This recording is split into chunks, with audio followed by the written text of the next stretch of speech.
Right when new teachers get here, I try to introduce a term that is super important for us, which is instructional level, right? So often when we think about school, even when we talk to kids, we say, oh, what grade are you in? What grade are you in? And that is supposed to indicate what? Like what they're learning. So if you say you're in fourth grade or eighth grade, then you are learning this packaged in a box curriculum that all fourth graders learn or all eighth graders learn.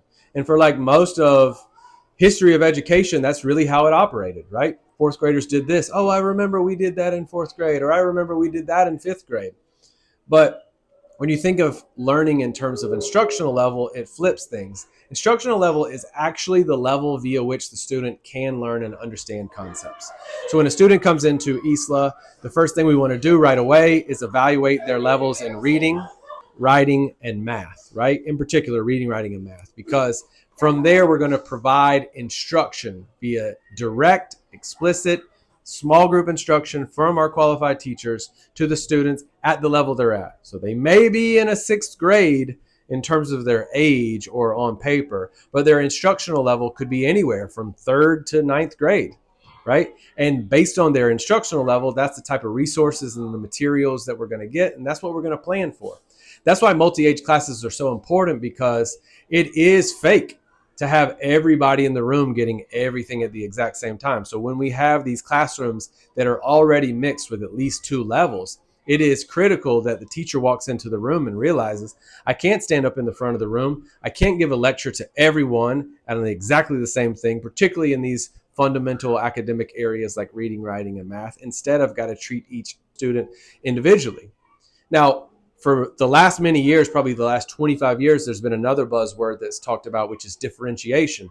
And differentiation is this notion that, all right, you get all your kids in the room, they're all in a sixth grade, so they're all 11 and 12 years old, but because they are in different levels, as all teachers know and all school districts know, instead of teaching them all the same thing, yeah, you'll still stand up and teach them all the same thing. But now, teacher, guess what? You've got to do a little bit extra, and you've got to give something a little bit more challenging to that kid who's advanced and a little bit lighter for the kid who's not. But they still have to sit in the room and listen to the exact same lecture because that's part of the script.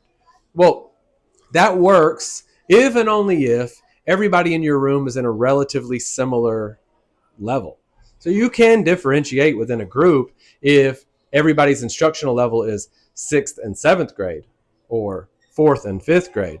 But when you have a range of students coming in at 5, 6, 7 different grade levels, when you have a range of students coming in at a variety of different languages, something that is just the norm at a place like ISLA, then it becomes impossible to differentiate your way to a learning objective.